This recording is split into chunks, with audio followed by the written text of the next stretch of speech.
Hello everyone, how's it going? My name is Morgan and I welcome you all to a new video under the channel's new name, History 401. Nowadays, under almost every single military you can think of, part of a soldier's uniform is the beret that they wear on their heads. This is seen just about everywhere. I'm talking France, the German military has this, the United States Army, for example, is another big example, and the British Army, which some argue is where the beret became popularized, also wears a lot of these as well. And like I said, berets are seen everywhere. Obviously some have their special meaning, but I guess in a way they've lost their popularity after a while. But there was a time during World War II when they were really becoming big, especially in the British Army, that if you wore a beret, specifically one of certain colors, you were actually special, not like today where they're seen everywhere. And that is what we're going to be talking about today. We are going to be covering just about the basics of every major colored beret worn by the British during World War II, and basically just covering their meanings. So the first one that basically lots of people know nowadays, that is probably one of the most popular, is the maroon beret, worn specifically by the parachute regiment in today's British Army. You also see them worn by airborne forces within the United States Army, but these were originally created, like I said, by British airborne forces, especially during World War II, around 1942, when the British started having operations in North Africa. Now, despite the fact that these are associated with paratroopers, these were also given out to British soldiers during the war that were overall just assigned to airborne forces. So you didn't have to necessarily be a paratrooper. You could be a glider pilot, you could be somebody in the air assault battalion or the glider troops, and basically as long as you were assigned to an airborne force, like one of the parachute battalions or one of the airborne divisions, you would wear the maroon beret on your head. Now, another big one that, again, everyone just about knows about is the beret that is issued to members of the Special Air Service, or the SAS, probably one of the most elite special forces units out there, and that is the beige color, or as other people call it, the sand color. Like I was saying with the British Airborne Unit, the beige beret was issued right around the same time, especially when it came to as they were going along into parachute units, especially as we're moving into North Africa.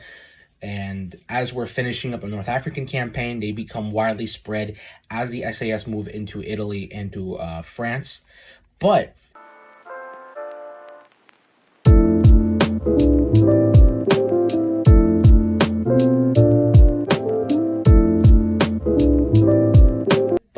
that being said, there was a time when the SAS were forced to get rid of their beige berets, and they were actually forced to adopt the maroon beret worn by the paratroopers.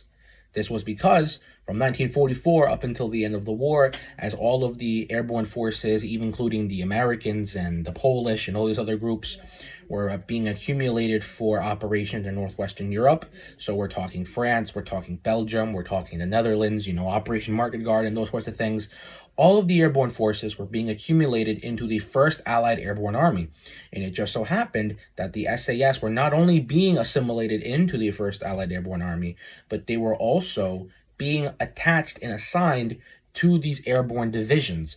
So, as part of regulations, many of them, not happily, were forced to get rid of their beige berets and were forced to wear the maroon ones. This would continue on until the end of the war, and it wasn't until the 50s or the early 60s when the SAS were finally able to bring back their beige berets, and now they're seen everywhere, and now they're issued out to everyone. Another big popular beret color that we see nowadays, especially with the Royal Marines, were the commando berets being issued out to, obviously, British commandos during World War II. This was issued out to everyone. Obviously, the ones that are still around today, the Royal Marine Commandos, were given the green beret during the war. The Army had also had their own commandos, which is where the commando idea came from. The Royal Navy had their own commandos. I believe even the RAF had their own commandos. And anyone that completed the commando training at Aknakari were issued the green beret. So now that we've gone over the big ones, now we're going over some of the ones that were commonly used with largely associated units, with some cool and some weird exceptions that had jurisdiction over the regulation, and we start going into tradition and regiment colors and sorts of things like that. So to kick that off, we're going to be looking into the Black Beret, which was largely issued to tank units. Even though, like I said, these were issued out to tank units, you could also see the Black Beret being worn by, how can I call them? Other commando type units or small scale raiding force units like the Long Range Desert Group, which a lot of those Black Berets were being handed out and worn by soldiers, but there was never an official headgear adopted by the Long Range Desert Group because they had recruited soldiers from other units. Whatever you wore prior to joining the Long Range Desert Group, you brought it with you. But as the Long Range Desert Group started to wear the Black Beret, no one really questioned it, so everyone kind of just started wearing it. A lot of you might not be familiar with the commando group Popskis' Private Army. They were also big on wearing the Black Beret as well. But like I said, if we're looking at conventional issue of the Black Beret, lots of army units like the Royal Tank Corps, if we're looking into regiments from the 7th Armored Division, all those types of units, 30th Corps, the Irish Guards, they're all going to be wearing those as well.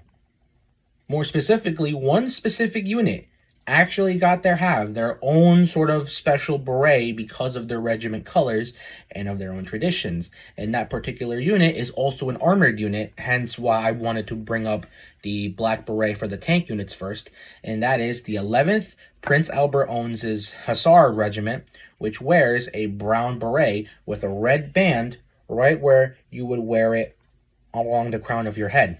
Now, if I remember correctly, like I said, this mostly has to do with regiment colors and tradition, and this had been a sort of existing insignia to wear brown and red way before the armor units had started issuing out Black Berets. So they were given that sort of distinct privilege to keep those colors, similarly to how during World War II, when it came to divisions spraying on the division insignia on their helmets. The 1st Infantry Division were the first ones to do this because Army history considers them the first unit in the entire United States Army to have their own shoulder insignia. So you can kind of make that comparison if you wanted to.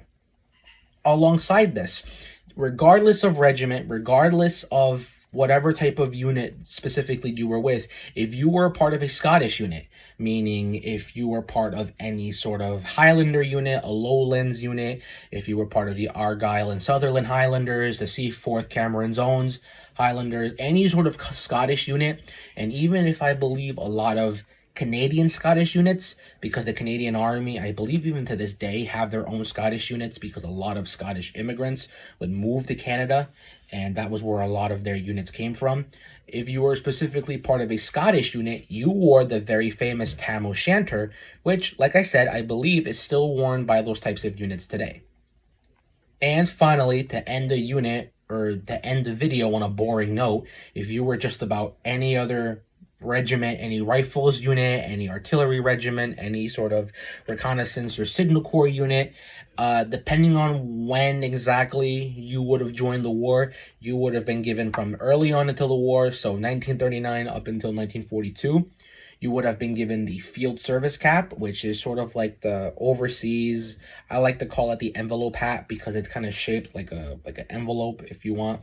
And then from 1942 up until the end of the war, you were given the general service cap, which is shaped similarly to a beret, but it's a lot bigger, a lot more loose fitting. You wore it however you wanted to.